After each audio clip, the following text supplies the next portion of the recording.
ಏನೋ ಇದು? ಕೆಲಸ ಸಿಕ್ಕಿದೆ ಯಮಹಾ ಕಂಪನಿನಲ್ಲಿ. ಕೆಲಸ?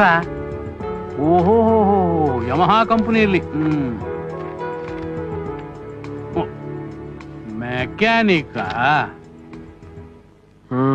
ಹಾಗಾದ್ರೆ ಮುಂದೆ ಓದು. ಇದನ್ನ ಮೊದಲೇ ಬೊಗಳ್ಬೋದಾಗಿತ್ತಲ್ಲ. ಕಾಲೇಜಿಗೆ ಕಳಿಸ್ತಾನೆ ಇರ್ಲಿಲ್ಲ, ದುಡ್ಡು ಉಳ್ಕೊಳ್ಳೋದು. ಏನೋ ದೊಡ್ಡದಾಗಿ ಓದಿ ಒಂದ್ ಡಿಗ್ರಿ ಅಂತ ತಗೊಂಡು ಒಳ್ಳೆ ಕೆಲಸಕ್ಕೆ ಸೇರ್ಕೋತಿ ಅನ್ಕೊಂಡಿದ್ದೆ. ನನ್ನನ್ನು ಮುಟ್ಟಾಳನ್ ಮಾಡಿಬಿಟ್ಟೆ. ತಗೋ ನೀನ್ ಹಣೆ ಬರ. ಇದುವರೆಗೂ ನಾನು ಹೇಳ್ದಾಗ ಎಲ್ಲಿ ಕೇಳಿದೀಯಾ? ಏನೋ ಹೊಸದಾಗಿ ಪರ್ಮಿಷನ್ ಬೇರೆ ಕೇಳಕ್ ಬಂದಿದೀಯಾ? ಹೋಗೋಗು. ಯಾಕೋ ಇಲ್ಲೇ ನಿಂತ್ಕೊಂಡ್ಬಿಟ್ಟೆ? ಒಳ್ಳೆ ಗರಡು ಗಂಬತ್ತಾರ. ಹೇಳಿದ್ ಕೇಳಿಸ್ಲಿಲ್ವಾ? ಹೋಗು ಒಂದೇ.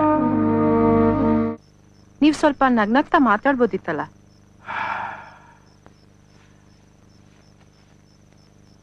ಏನು ಅಂತ ಮಾತಾಡ್ಲೆ? ಇಷ್ಟು ದಿವಸ ಅವನನ್ನ ಬಾಯಿಗೆ ಬಂದಾಗ ಬೈತಿದ್ದೆ, ಹೊಡಿತಿದ್ದೆ, ಬಡಿತಿದ್ದೆ. ಈಗ ಅವನ ಕೆಲಸ ಸಿಕ್ಕಿದ ತಕ್ಷಣ ನಗನಗ್ತಾ ಮಾತಾಡಿದ್ರೆ ನಮ್ಮಪ್ಪ ದುಡ್ನಾಸೆಗೋಸ್ಕರ ನಗನಗ್ತಾ ಮಾತಾಡ್ತಿದ್ದಾರೆ ಅಂತ ಅನ್ಕೊಳಲ್ವಾ?